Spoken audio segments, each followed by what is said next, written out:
Muy buenas tardes, amigos de Radio María, con ustedes, el diácono Luis Roberto Polanco, en su programa Unidos en Cristo, una escuela de espiritualidad.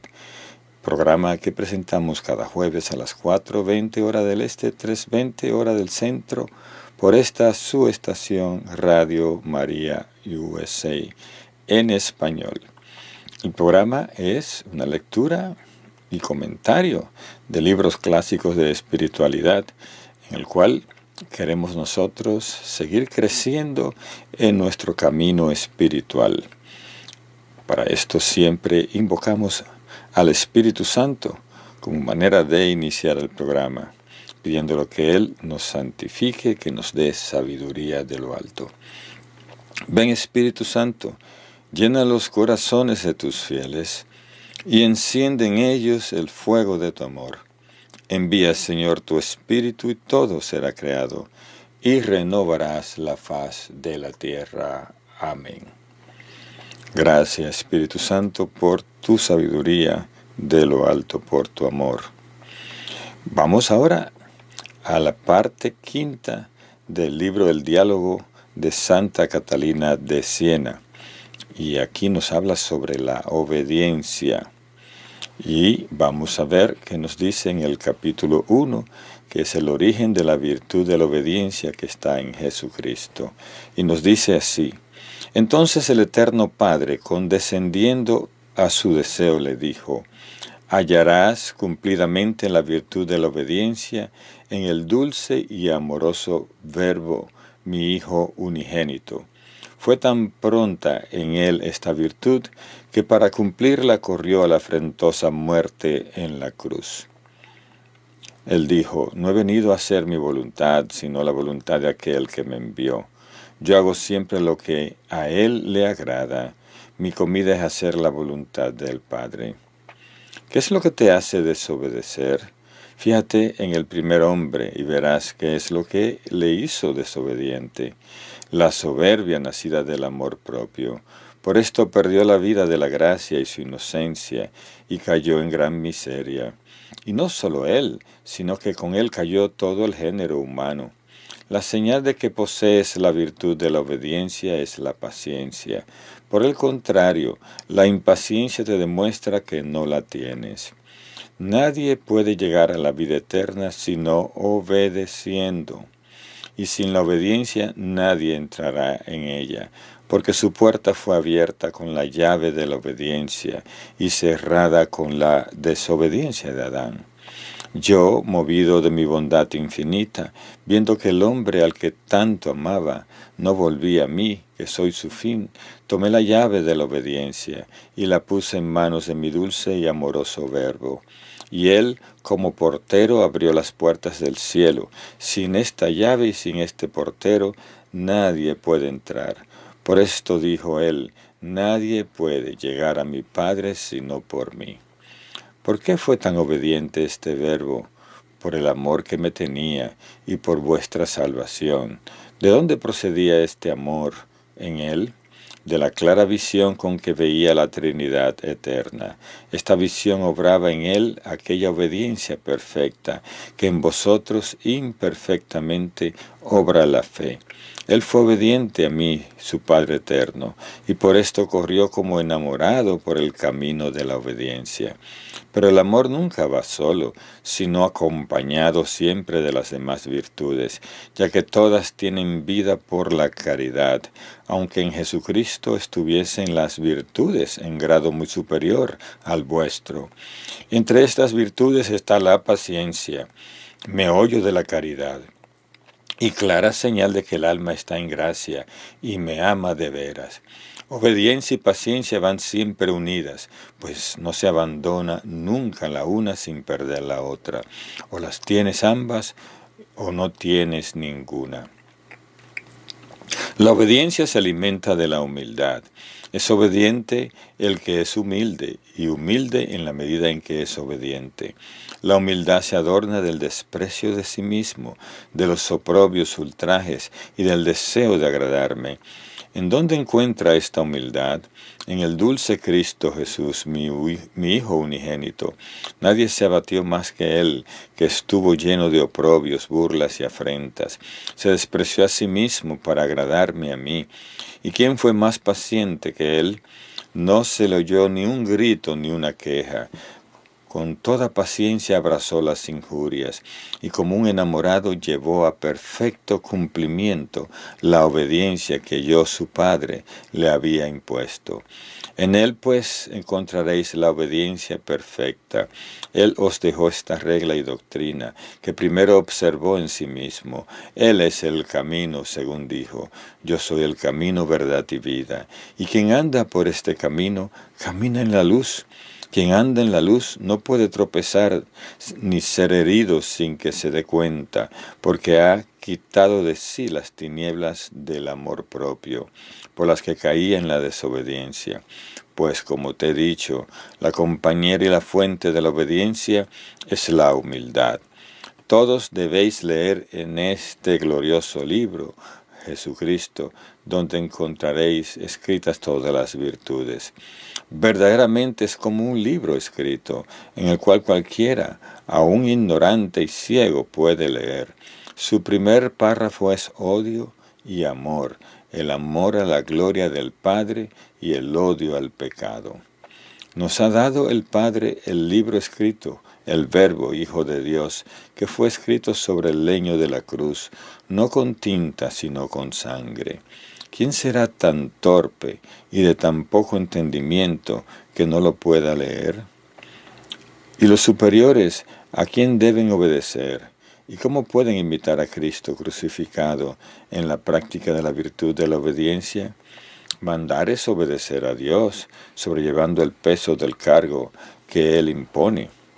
Según esta norma objetiva, el que ejerce la autoridad venciendo gustos, caprichos, sentimientos e intereses personales, debe someter su juicio y mandato con espíritu sobrenatural y por amor a la gloria de Dios, a la santidad de las almas, al espíritu de su instituto religioso. Bien, aquí termina este primer acápite. Y nos habla que cuál es el origen de la virtud de la obediencia, que es Jesucristo, que quiso obedecer al Padre y por eso se hizo como uno de nosotros y murió una afrentosa muerte en la cruz. Y entonces Él se nos hizo ejemplo a nosotros para que aprendamos a obedecer, que nos enamoremos de este camino de la obediencia como Jesucristo. Y dice algo que es importante: la obediencia se alimenta de la humildad. El obediente que es humilde y humilde en la medida en que es obediente. Es decir, que están concatenadas estas dos virtudes, porque el humilde tiene que ser obediente. Y el obediente, para hacerlo, tiene que ser humilde. Pues aquí nos da una pauta de cómo meternos en esta virtud, de cómo cultivarla. Vamos ahora al capítulo 2, que habla de la obediencia común de los mandamientos. Y dice así el primer acápite: toda nuestra fe está fundada en la obediencia, pues en ella demostráis si me sois fieles o no. Mi verdad os ha enseñado los mandamientos a todos.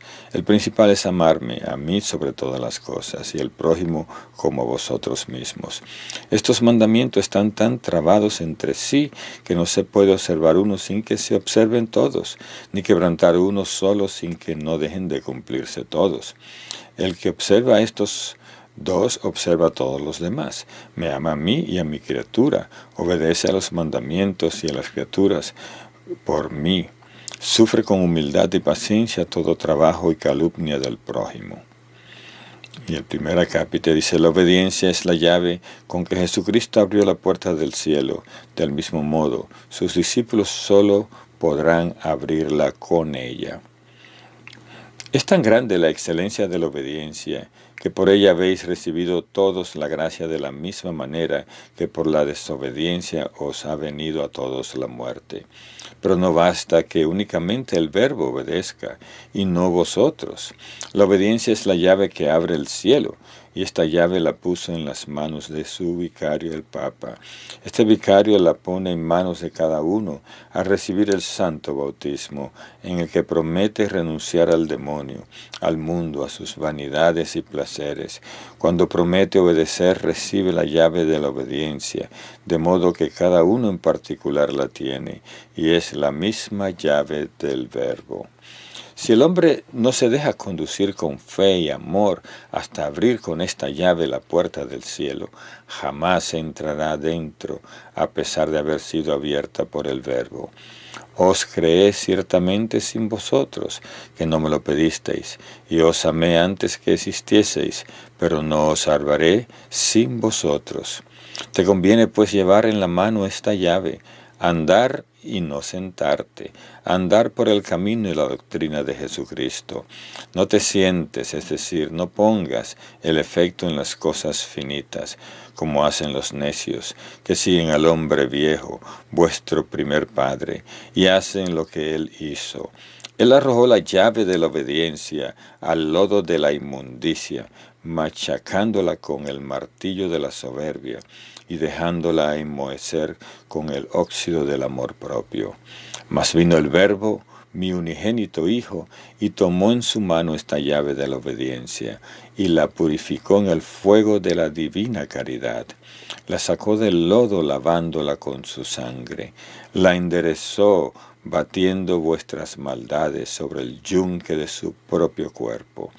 La forjó de nuevo tan perfectamente que siempre que el hombre la eche a perder voluntariamente, mediante mi gracia y con estos mismos instrumentos, la puede reparar. Oh hombre ciego, que después que has echado a perder la llave de la obediencia, no te cuidas de repararla. ¿Crees acaso que la obediencia que te cerró el cielo te la va a abrir? ¿Crees que la soberbia te subirá a él? ¿Crees poder ir a las bodas con el vestido desgarrado y sucio? ¿Piensa andar quejándote sentado y estando atado con los lazos del pecado mortal y poder abrir la puerta del cielo sin su llave? Ni te lo imagines siquiera, que te engañarías. Es necesario que te desates. Sal del pecado mortal por la santa confesión, contrición de corazón, satisfacción y propósito de no ofenderme más. Entonces te despojarás del vestido feo y sucio, correrás con el vestido nupcial, con la luz de la fe y con la llave de la obediencia en la mano, a abrir la puerta. Átate esta llave con el cordón de la virtud y desprecio de ti y del mundo. Átatela a tu cintura, buscando agradarme a mí, tu Creador, para que no la pierdas. Debes saber, hija mía, que muchos, los que toman esta llave de la obediencia, pero la llevan en la mano sin atársela con el cordón a su cintura, es decir, no desean agradarme del todo, sino que más bien buscan agradarse a sí mismos. No se han atado el cordón de la humildad, deseando ser despreciados. Más bien se deleitan en las alabanzas de los hombres. Estos están expuestos a perder la llave. Basta que sobrevenga un pequeño trabajo o una tribulación espiritual o corporal. Si no tienen mucho cuidado, muchas veces al aflojar la mano del amor, la perderán. Cierto que mientras vivan, si quieren, la pueden volver a encontrar, mas si no quieren, no la encontrarán jamás. ¿Quién les dará a entender que la han perdido?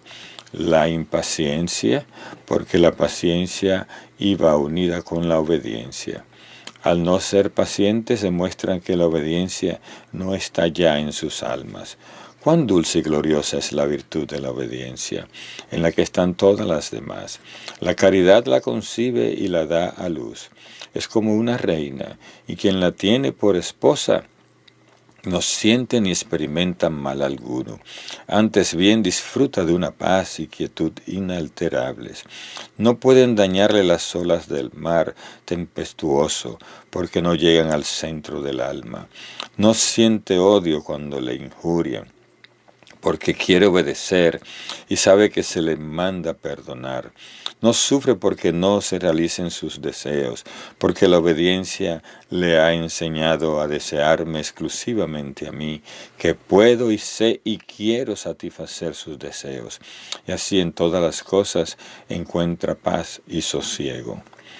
Oh obediencia que navega sin trabajo y llega sin peligro al puerto de la salvación. Tú te conformas con mi Hijo unigénito, subes a la nave de la Santa Cruz, dispuesta a sufrir antes que a quebrantar la obediencia del Verbo y apartarte de su doctrina. Tú estás ungida con la verdadera humildad y por esto no apetece los bienes del prójimo.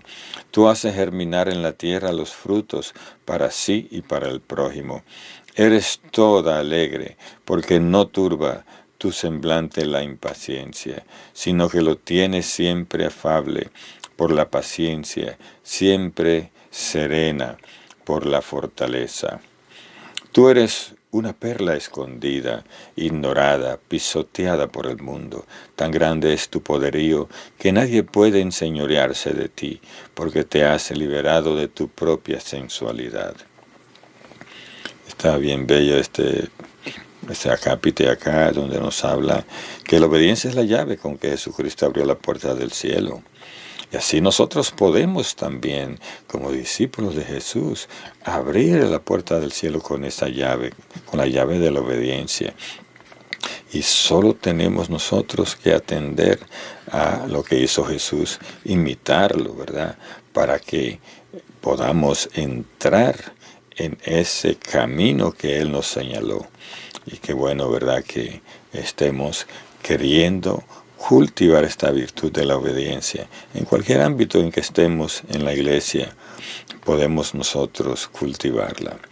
Bien, y siguen en la capítulo siguiente, nos dice: sin el freno de la obediencia los hombres van de pecado en pecado. Todas estas cosas ha hecho mi bondad y mi providencia, haciendo que el Verbo reparase para esta llave de obediencia. Pero muchos hombres, por desgracia, hacen todo lo contrario. Como animales desenfrenados, sin el freno de la obediencia, corren de mal en peor, de pecado en pecado, de miseria en miseria, de tiniebla en tiniebla, con el gusano de la conciencia que los atormenta continuamente. Desde luego, pueden de nuevo obedecer, volver a guardar los mandamientos, aprovechar el tiempo y arrepentirse. Esto, sin embargo, les resulta muy difícil por la larga costumbre que tienen de pecar. Que nadie se fíe y demore tomar esta llave de la obediencia hasta el momento de la muerte. Todos deben esperar mientras disponen del tiempo, pero no deben fiarse de que lo tengan para enmendar su vida. ¿Cuál es la causa de tantos males y de tanta ceguera? ¿Por qué no descubren este tesoro de la obediencia? Por la nube del amor propio y de la soberbia que les ciega. No siendo obedientes, no son pacientes, y en su impaciencia sufren penas intolerables. La desobediencia los ha puesto fuera del camino de la verdad y los lleva por el camino de la mentira. Se hacen esclavos y amigos del demonio, y con él, si no se corrigen por su desobediencia, irán al eterno suplicio. Por el contrario, los obedientes, mis hijos queridos, gozarán y exultarán en mi eterna visión con el humilde e inmaculado Cordero. Ellos ya en esta vida saborean la paz. Donde hay paz no hay guerra. Perseverad pues con amor en la obediencia, para que gustéis de la vida eterna. Así es, mis hermanos. Qué lindo es, ¿verdad?, poder seguir este camino de la obediencia. ¿Cuántos males no podríamos evitar? Porque nos lleva a la ceguera el pecado. Y por eso en la ceguera intentamos más bien o buscamos el camino de desobedecer. Y esto en realidad nos quita la paz. Mientras si somos obedientes y entramos en la obediencia a Dios, a su voluntad, vamos a entrar en una paz que nos va a llevar hasta la vida eterna. Bien, vamos ahora al capítulo 3, que nos habla de la obediencia especial a la que por amor a Dios se ligan los que quieren servirle mejor. y dice así: hay algunos, querida hija, que ponen todo su esfuerzo en atizar el dulce fuego de amor de esta obediencia, venciendo su sensualidad. Estos no se contentan con la obediencia común a los mandamientos, sino que quieren someterse a una obediencia especial que lleva a la gran perfección. Estos se hacen observantes de los consejos, no solo en espíritu, sino de hecho, para matar en todo su propia voluntad. Desean atarse al yugo de la obediencia en el estado religioso o fuera del estado religioso, a un director espiritual, sometiéndole su voluntad para ir más expeditos al cielo. Estos son los que eligen la obediencia más perfecta. Con esta obediencia llegan a la perfección, la cual no está en el hecho de entrar en la vida religiosa, sino en practicar en ella las virtudes. El alma que entra en la vida religiosa no solo toma el yugo de la obediencia general, la de los mandamientos, sino la obediencia particular, y tanto en una como en la otra sigue la doctrina de mi verdad. Porque la luz de la fe conoce en la sangre de mi humilde Cordero el amor inefable que le tengo y su propia fragilidad, que no corresponde a este amor con la perfección que le debe. Con esta luz busca de qué manera y en qué lugar podrá pagarme mejor su deuda y matar su propia voluntad. Y así halla en el estado religioso obra del Espíritu Santo, como una nave en la que podrá correr a la perfección y llegar al puerto de salvación. El patrón de esta nave es el mismo Espíritu Santo, que jamás falta, por muchos que sean los pecados de los superiores. Esta nave no puede zozobrar. Si zozobra el religioso es por culpa suya. Es tan agradable esta nave que no hay palabras para expresarlo. Una vez que por la fe y el amor el alma ha entrado su lugar, o ha encontrado su lugar, penetra en la nave. En ella está como muerto si es un verdadero obediente. Sólo así llegará a la perfección, ejercitándose en la obediencia y perseverando hasta la muerte. De ahí que no se le pueda estimar por el hecho de haber entrado en la vida religiosa, sino por su perseverancia. Desgraciadamente hay muchos que parecían perfectos cuando entraron, pero volvieron la cabeza atrás y permanecieron en ella con mucha imperfección. De modo que no se los debe juzgar por el hecho y el modo de entrar en la nave. Esto depende de mí, que llamo de muy distintas maneras, sino solo por el amor con el que perseveren obediente en ella. Es decir, que no vale que estemos nosotros en alguna organización religiosa o de la iglesia si no estamos dispuestos a obedecer, porque estamos allí, pero no nos empapa el Espíritu Santo, no, porque no le seguimos sus mociones, sino que estamos allí por el amor propio, ¿verdad? Buscando, quién sabe, un puesto o lo que fuera. Tenemos entonces que entrar en obediencia y allí va a venir la iluminación del Espíritu Santo. Y sigue diciendo: el religioso obediente lo tiene todo en su instituto, pues es una nave provista de todo. Esta nave es rica. No tiene que preocuparse el religioso de que pueda faltarle algo, ni en lo espiritual ni en lo temporal. Si él es verdadero obediente y observador de sus reglas, por él proveerá el patrón, que es el Espíritu Santo. Como te dije, hablándote de mi providencia, mis siervos, aunque sean pobres, no son mendigos. Así, a estos los socorro en sus necesidades. Bien lo han experimentado los que han sido obedientes. Jamás le ha faltado nada en lo temporal, cuando los institutos religiosos han florecido en la virtud, en verdadera pobreza y caridad fraterna, han tenido más de lo que su necesidad requería. Pero cuando en ellos florece el amor propio, viviendo cada uno para sí, y falta la obediencia, viene a faltarles hasta lo necesario. Aquí está clarísimo, ¿verdad? Cuando nosotros seguimos el camino de Dios y le obedecemos, Él nos da todo lo que necesitamos. Y si no, entonces lo que estamos es detrás de otras cosas. Y el Señor nos deja nuestro libre albedrío. Y sigue diciendo, el Espíritu Santo inspiró el estatuto de cada orden según el espíritu propio de sus fundadores. En esta nave se encuentra el tesoro de las santas reglas, establecida con tanta sabiduría y con tanta luz por los que fueron hechos templos del Espíritu Santo. Considera Benito con cuánta sensatez organizó su orden. Considera Francisco con qué perfección y pobreza organizó su nave. Les dio a sus hijos por esposa la verdadera y santa pobreza, a la que primero él había tomado para sí, abrazándose a ella con la humildad, menospreciándose a sí mismo. No deseaba agradar a ninguna criatura al margen de mi voluntad, sino más bien deseaba ser despreciado por el mundo. Maceraba su cuerpo y mataba su voluntad. Se vestía de los oprobios, penas y vituperios por el amor del dulce Cordero, con el cual se había unido y clavado por amor sobre la cruz, tanto que por singular gracia aparecieron en su cuerpo las llagas de mi Hijo, dejando traslucir en su cuerpo lo que llevaba en su alma. De este modo les abrió el camino. El espíritu de San Francisco en su fundación, tú me dirías, ¿no se fundaron acaso todas las otras órdenes religiosas sobre este mismo fundamento de la pobreza?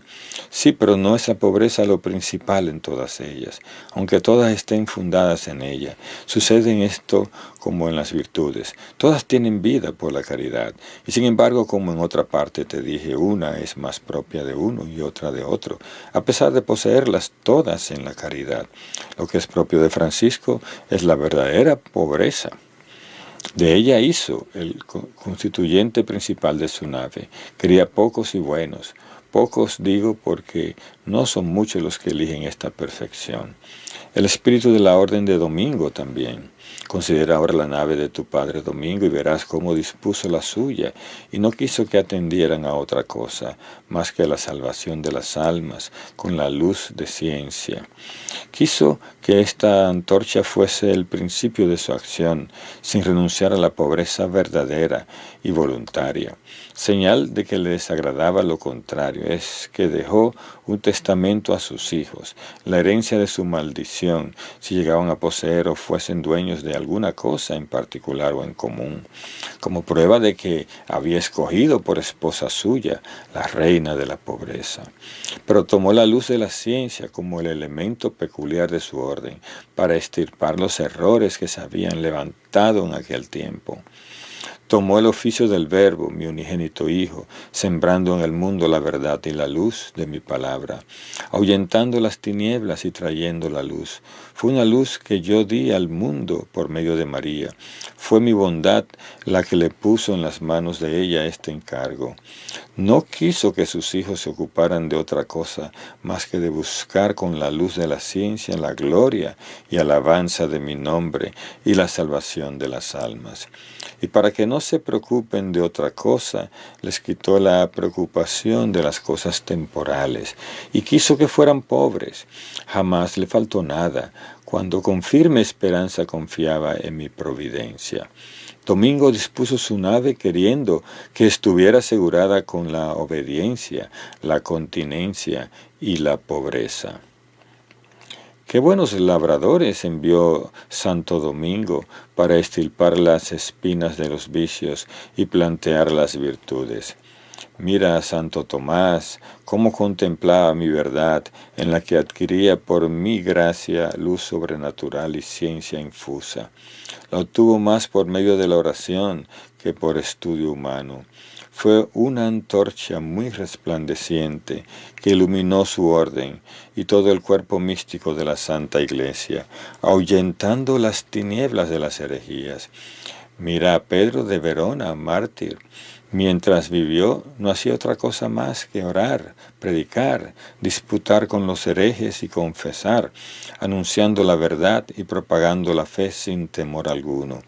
La confesó no solo en vida, sino hasta en su misma muerte. En el mismo instante, como le faltasen la voz y la tinta, después de haber recibido el golpe de la espada, mojó el dedo con su sangre y faltándole también el papel, se inclinó y escribió en la tierra la profesión de su fe, Credo in Deum. En verdad, Domingo y Francisco fueron las dos columnas de la Santa Iglesia. Francisco en su pobreza, Domingo en la ciencia. Así es, mis hermanos. Los santos fueron obedientes a la voluntad de Dios. Francisco, Santo Domingo de Guzmán, Santo Tomás, todos ellos fueron obedientes y cada uno hizo lo que Dios le había dispuesto a hacer en este mundo. Por eso ganaron la corona de gloria. Y nosotros entonces debemos entrar en esta pobreza, en esta obediencia, para que el Señor nos ayude a ser mejores cada día. Así es que con esta lectura esperamos que nuestra vida espiritual tengamos la decisión de buscar al Señor de una manera ferviente, de una manera amorosa, de una manera obediente, para que ese crecimiento espiritual no se detenga, sino que sea un fuego abrasador que nos santifique y que ayude a santificar a los demás. Con esto terminamos el programa de hoy y que Dios les bendiga a cada uno de ustedes. Sigan con esta emisora que es la Iglesia en su casa. Será hasta la próxima en la que estaremos en su programa Unidos en Cristo, una escuela de espiritualidad. Recuerden colaborar con todas las campañas de recolección de fondos, pues a través de ella usted patrocina este programa y todos los programas de esta emisora. Que Dios le bendiga, será hasta entonces.